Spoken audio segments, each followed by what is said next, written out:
La detonación de aparatos electrónicos con decenas de muertos y miles de heridos provoca en Líbano inseguridad e indignación hacia Israel. El líder del grupo chiita libanés Hezbollah promete venganza a Israel, anuncia más operaciones militares e intensifica, de hecho, los bombardeos en el sur del Líbano. Bienvenidos a esta nueva edición de DW Noticias. Soy Ana Plasencia en Berlín. Las explosiones de dispositivos electrónicos de miembros del movimiento islamista Hezbollah asestan un golpe a la milicia apoyada por Irán. El jefe de Hezbollah responsabiliza a Israel de los ataques y promete lo que califica de justo castigo. Por su parte, Israel lanzó este jueves más de medio centenar de bombardeos contra varias zonas del sur y sureste del Líbano. El Parlamento Europeo reconoce al opositor González Urrutia como presidente legítimo y democráticamente elegido de Venezuela en un texto no vinculante que salió adelante con los síes del Partido Popular Europeo, los ultraconservadores y la extrema derecha. El reciente triunfo del partido de ultraderecha de Alternativa para Alemania en Sajonia y Turingia, en el este, plantea un nuevo panorama político en este país con coaliciones que deberán negociarse. Además, la mirada está puesta en las regionales de Brandeburgo este domingo, donde se esperan más éxitos de la AfD, sobre todo entre los votantes jóvenes.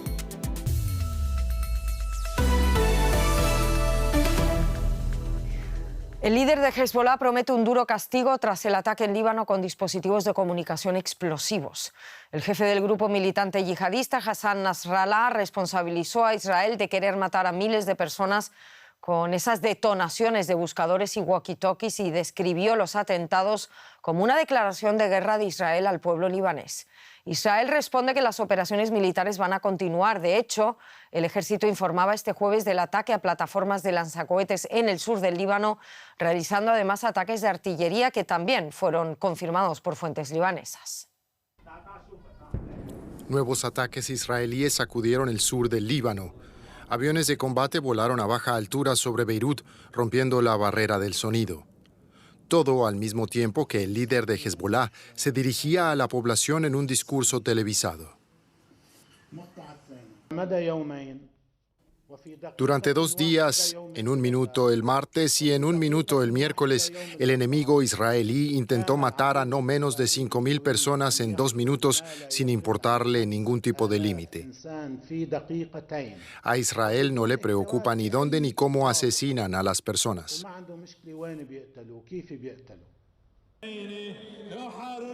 Decenas de personas murieron y miles resultaron heridas al explosionar miles de localizadores y walkie-talkies utilizados por miembros de Hezbollah. La milicia yihadista culpa a Israel y admite que el ataque ha supuesto un duro golpe. Aunque este supuestamente tenía como objetivo al grupo islamista, muchos civiles también resultaron alcanzados. Los hospitales están desbordados. Ahora los libaneses temen usar sus dispositivos electrónicos. ¿Qué podemos esperar de Israel? Están matando a niños, haciendo explotar los dispositivos de sus padres. Claro que tenemos miedo. Mis hijos, los hijos de mis hermanos, todos. ¿Quién puede sentirse seguro con 5.000 heridos en 2 días? No es un asunto menor. Es la guerra. ¿Quién puede estar ahora a salvo de su teléfono? Cuando me enteré, dejé el mío en la moto y me alejé andando. Mi hermana y yo tenemos iPhones y cuando todos se empezaron a preocupar por los iPhones y las baterías de litio, mis hermanos dejaron de usar sus celulares por temor a que pudieran explotar. Es normal, nos han hackeado como país. Israel no reconoció el ataque, aunque su ministro de Defensa habla de una nueva fase de la guerra. Nuestro objetivo es que los israelíes del norte del país puedan volver a sus hogares. Cuanto más tiempo pase, mayor será el precio a pagar por Hezbollah. Hezbollah afirma que seguirá atacando el norte de Israel mientras continúe la guerra en Gaza y promete tomar represalias por los ataques de los últimos días. El líder del grupo chiita libanés Hezbollah alerta de que Israel ha traspasado todos los límites y líneas rojas. Conectamos con Joan Cabasés en Beirut. Joan, ¿qué más ha dicho Hassan Nasrallah? Hola, bueno, pues Nasrallah fundamentalmente ha afirmado que Hezbollah va a continuar atacando a Israel y eso tiene dos titulares, uno en clave israelí y otro en clave líbano. Por parte de Israel, el gobierno de este país parecía tener esperanzas de que las explosiones ocurridas en Líbano en estos últimos 2 días iban a conseguir desvincular el frente norte con Líbano del frente en la franja de Gaza, es decir, provocar una suerte de rendición en Hezbollah que permitiera a Israel al mismo tiempo continuar con la ofensiva en el enclave palestino. Pero Nasrallah, vemos, insiste en que Hezbollah va a continuar atacando a Israel mientras Israel continúe con su ofensiva en la franja de Gaza y dice además que puede continuar Hezbollah atacando a Israel durante años si esto fuera necesario. En clave líbano, la promesa de Hezbollah de continuar atacando a Israel puede quizá contentar a los seguidores de Hezbollah, pero deja en cambio, decimos, inquieta a la población de Líbano, a buena parte de la población de Líbano, que no quiere verse arrastrada a una guerra abierta con Israel y que tampoco quiere verse arrastrado a un presente, como ya es la situación actual, cargado de violencia. Además, el ejército israelí ha anunciado también nuevas operaciones en el norte. El jefe de Hezbollah, Joan, anuncia además una investigación interna para aclarar lo ocurrido. ¿Qué novedades hay en Líbano sobre lo que pasó y hasta qué punto han quedado debilitadas esas estructuras de la milicia libanesa?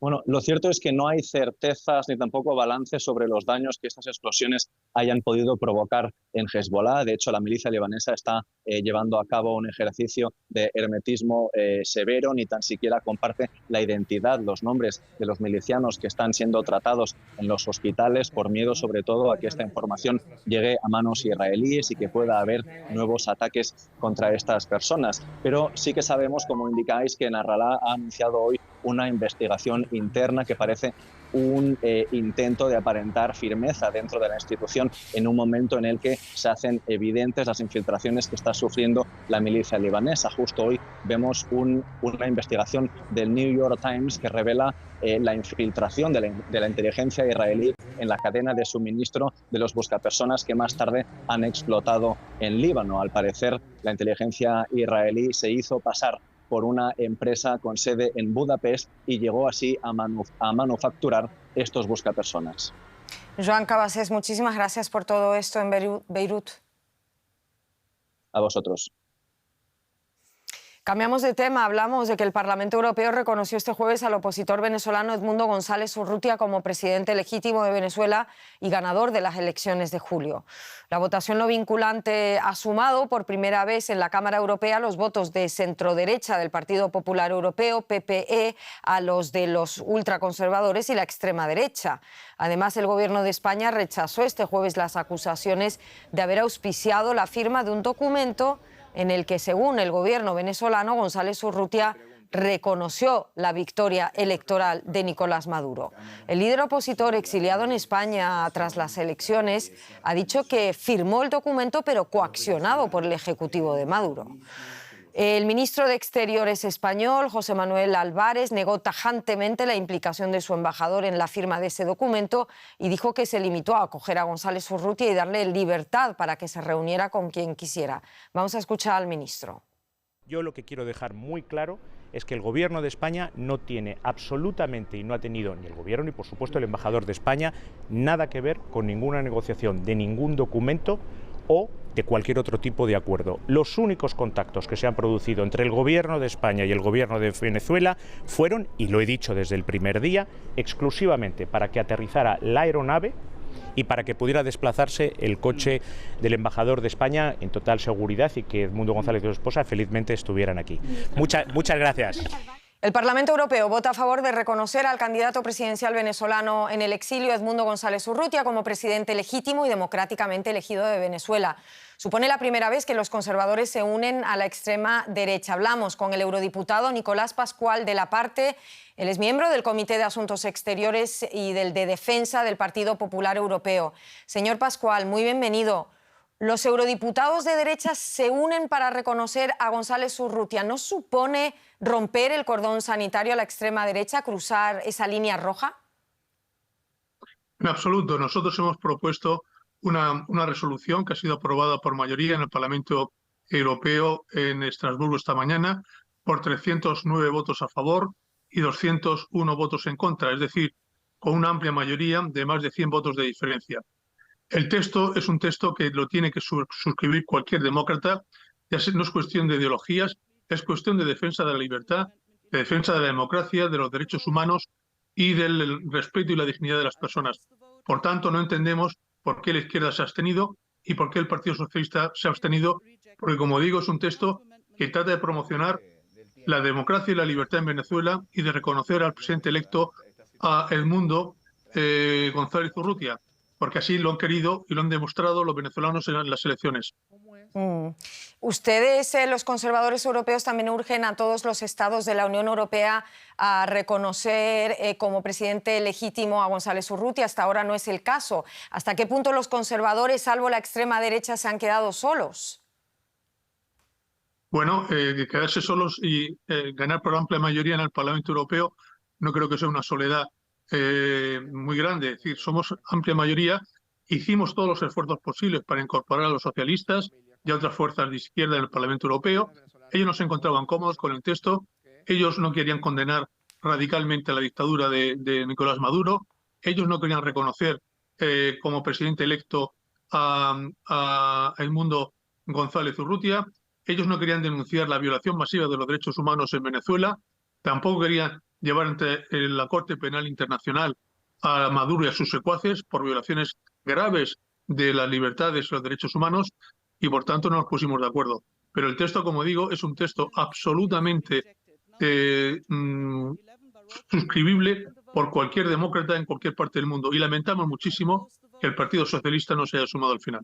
Bueno, las opiniones son ahí muy dispares porque lo que critican ellos es la posición poco flexible de ustedes. Hay críticas en las que se acusa al PPE de instrumentalizar Venezuela para dividir precisamente a la Cámara y utilizarla como ariete por intereses políticos nacionales. ¿Qué opinión le merece esto? Yo creo que es una mala excusa, es una excusa de mal pagador de alguien que no quiere realmente comprometerse con la libertad en Venezuela. Hay hechos que son absolutamente incontrovertibles, que no son opiniones, que no son convicciones, que son hechos. En Venezuela se ha robado el resultado de las elecciones presidenciales al pueblo venezolano. Luego eso es un golpe de Estado, eso es un fraude electoral, y así hay que decirlo. Hay que condenar, por tanto, a Maduro y a llamarlo por su nombre. Es un dictador que oprime, que mete en prisión, que tortura y que detiene a su pueblo. Es un dictador que no respeta los derechos humanos y que ha expulsado de Venezuela nada menos que a 8 millones de venezolanos, casi un tercio de la población. Es el mayor exilio que ha ocurrido en Iberoamérica en el último siglo. Con este palmarés, evidentemente, no podemos callarnos. Tenemos que denunciarlo en la Unión Europea, lo hemos denunciado en España, en el Parlamento Europeo, lo denunciaremos en la Corte Penal Internacional y donde haga falta, porque hay que reconocer la voluntad del pueblo venezolano. Para los venezolanos queremos exactamente lo mismo que para cualquier europeo, que para cualquier español. Es decir, una democracia y una libertad. Son ciudadanos de primera y no son súbditos de ningún dictador. Nicolás Pascual de la Parte, miembro del Comité de Asuntos Exteriores y del Comité de Defensa del Partido Popular Europeo. Muchísimas gracias. Un placer. Y viva Venezuela libre. Tiempo ya de la economía con Paco Furio. Bienvenido, Paco. Empezamos en Argentina, ¿no? Así es, nos vamos a Argentina. Nuevos datos económicos. El PIB cayó un 3,4% en los primeros 6 meses de la gestión del presidente Javier Milei, según un informe publicado por el Instituto Nacional de Estadística. El resultado se deriva de una caída del 5,2% registrada en los primeros 3 meses del año y de una baja del 1,7% en el segundo trimestre. Sin embargo, el informe muestra que las exportaciones, impulsadas principalmente por el aumento en las ventas de productos agrícolas y otros bienes primarios, lograron contrarrestar en parte el retroceso económico global del país. Las exportaciones mostraron un crecimiento del 31,4% interanual, lo que alivió parcialmente la recesión económica. Las importaciones cayeron un 22,5%, lo que refleja la contracción en la demanda interna de bienes y servicios del exterior, afectada por la devaluación del peso y la incertidumbre. Y para saber más sobre la evolución de la economía argentina, conectamos ahora con el periodista Alejandro Rebosio en Buenos Aires. Saludos, Alejandro. ¿Qué sectores de la economía se han visto más afectados y por qué?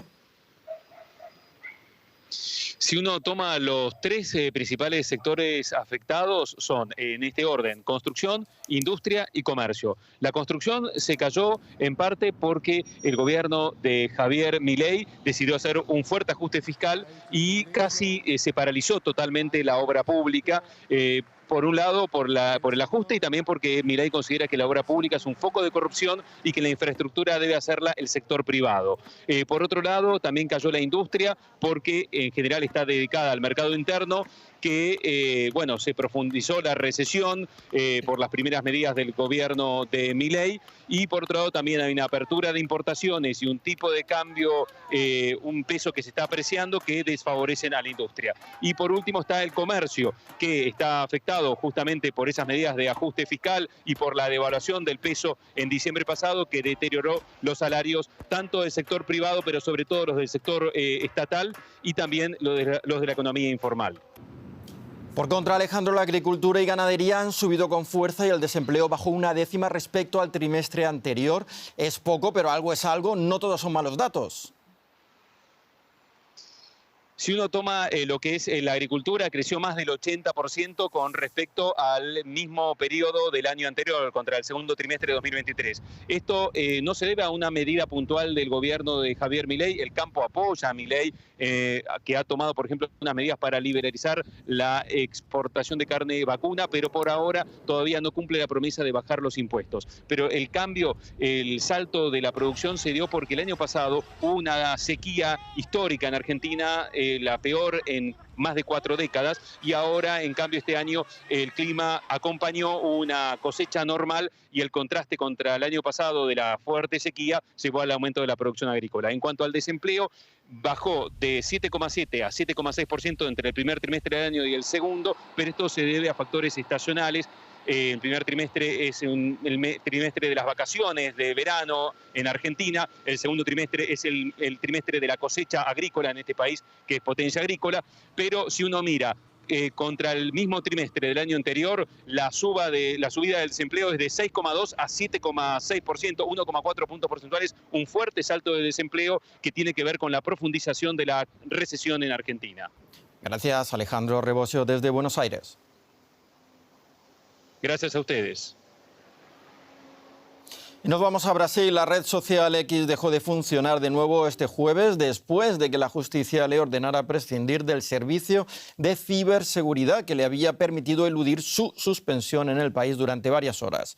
La plataforma había permanecido bloqueada desde el pasado 31 de agosto por decreto del Tribunal Supremo brasileño por incumplir las órdenes judiciales de suspender cuentas acusadas de propagar desinformación. El juez instructor del caso, Alexandre de Moraes, ya ha anunciado una multa de $925.000 por cada día que X permanezca accesible en Brasil. Una medida que hizo extensiva a Starlink, proveedora de Internet, que también es propiedad del magnate Elon Musk. Seguimos en Brasil, que registra una ola récord de incendios, muchos de ellos intencionados en medio de una grave sequía antes de que llegue la primavera al hemisferio sur. El fuego afecta no solo a la Amazonía y el Pantanal, el mayor humedal del mundo, sino también a la selva que rodea grandes urbes como Río y Sao Paulo. El bosque se quema. Sao Paulo, la ciudad más poblada de Sudamérica, queda a apenas 40 kilómetros de aquí. Unos pocos voluntarios combaten el fuego con un equipamiento muy limitado. Hace 2 días que comenzaron los incendios en la Serra dos Cristais, en la frontera norte del Gran Sao Paulo.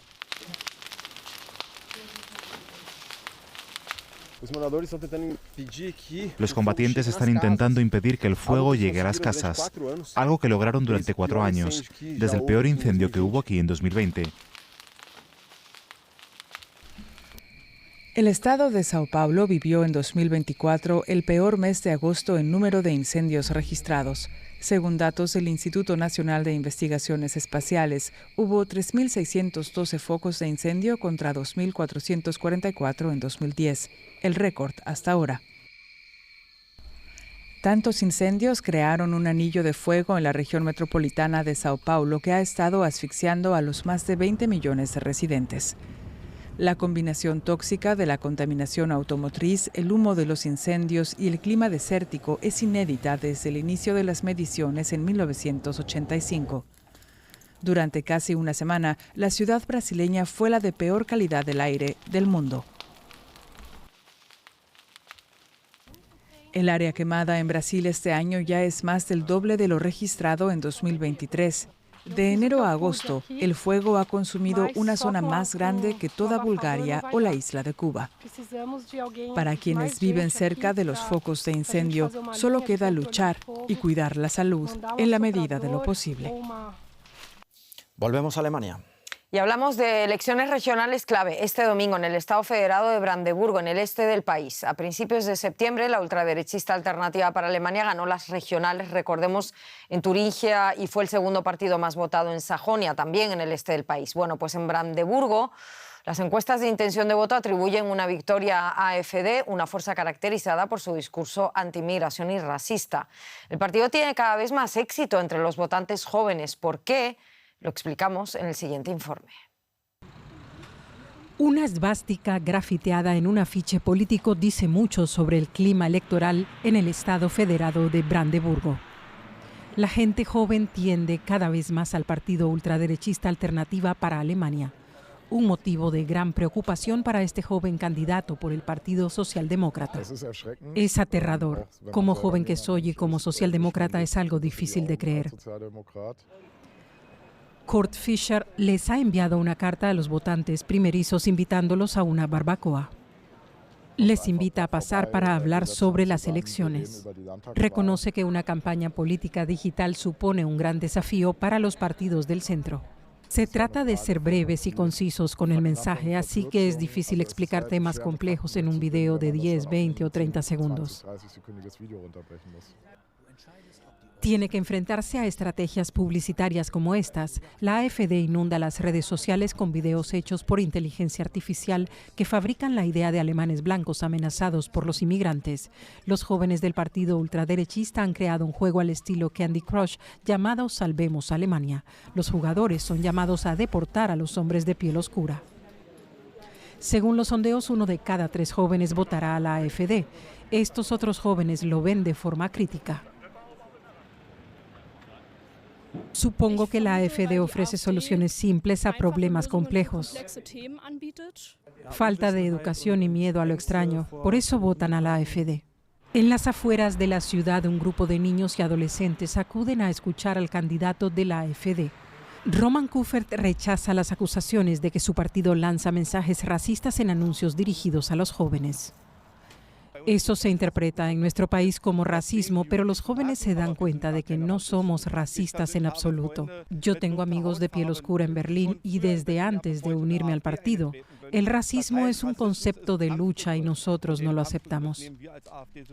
No está claro si estas personas se acercan por los objetos gratuitos o por afinidad con las ideas. Pero no se puede negar que el partido ultraderechista tiene fuerza. Creo que todos mis amigos votan a la AfD. Todos votan al partido. Casi toda mi familia vota a la AfD. Yo todavía no lo sé. Indeciso o que no lo quiere decir, la verdadera fuerza del partido AfD se medirá en unos días. El caso es que más de la mitad de los alemanes adelantarían las elecciones generales, así lo asegura una encuesta encargada por el diario Frankfurter Allgemeine. Mientras un 51% adelantaría esos comicios, solo un 27% cree que debe celebrarse en septiembre de 2025, como está previsto. El deseo de un adelanto de los comicios está relacionado con el gran descontento ante la actual coalición de gobierno, presidida por el Partido Socialdemócrata del canciller Olaf Scholz y de la que forman parte los Verdes y el Partido Liberal FDP. Según la encuesta, solo el 3% sigue considerando que la alianza es buena para el país. Falta un año casi exacto para esas próximas elecciones y esta encuesta refleja lo que se viene desprendiendo de las lecturas en clave nacional de elecciones regionales y de cualquier otro barómetro sobre la situación en Alemania. Podemos decir que no queda duda de que la fórmula del semáforo, llamada así por los colores de los partidos socialdemócrata, verde y liberal, ha fracasado no solo a ojo de la mayoría de los votantes, también los propios miembros del gobierno viven en una tensión casi constante y voces cercanas a sus círculos aseguran que lo único que les mantiene unido momento es lo poco que tienen que ganar y lo mucho que perder ante un adelanto electoral, y aún así nadie pone la mano en el fuego con demasiada seguridad para afirmar que no acabe pasando. La misma encuesta del Frankfurter Allgemeine dice que el 54% de los encuestados espera que la unión conservadora de CDU y CSU tenga un papel relevante en el próximo gobierno. Un 29% del total apoyaría su alianza con los socialdemócratas como socio menor, y otras alianzas con liberales o verdes convencerían a entre el 24 y el 15% de la población. Ya hay además un 12% que apoyaría un gobierno conservador con la ultraderecha de Alternativa para Alemania. De nuevo, el partido ultra es el que más rédito saca del descontento. Las encuestas dicen que si hubiese elecciones generales ahora sería la segunda fuerza más votada, detrás de conservadores y delante de los socialdemócratas del canciller Scholz. Son los datos que animan al semáforo a aguantar un año más con la esperanza de revertir la situación en este tiempo. Nuestra compañera en el estudio parlamentario, Paola Álvarez, y repasamos más noticias internacionales que queremos destacar a esta hora. La presidenta de la Comisión Europea, von der Leyen, prometió ayudas de hasta 10.000 millones de euros para los países de Europa Central y Oriental afectados por las graves inundaciones que hasta ahora se han cobrado la vida de al menos 24 personas. Von der Leyen elogió además a los equipos de rescate que trabajan en las regiones afectadas. Más inundaciones porque también Italia se ha visto afectada como buena parte de Europa de ese mal tiempo. Unas 1.000 personas fueron evacuadas en la región de Emilia-Romagna. El Servicio Nacional de Bomberos llevó a cabo más de 500 operaciones de rescate en esa región. Para los operativos de salvamento fueron necesarias balsas y también helicópteros. El volcán hawaiano Kilauea hizo erupción en una zona remota del Parque Nacional de los Volcanes de la isla estadounidense. Los científicos afirman que las fuentes de lava, algunas de hasta 10 metros de altura, no suponen por el momento una amenaza para viviendas o infraestructuras. En 2019, una gran erupción en el Kilauea provocó la destrucción de cientos de viviendas y negocios. Y terminamos en Nueva Zelanda, donde una ballena atrapada en un embarcadero pudo ser rescatada.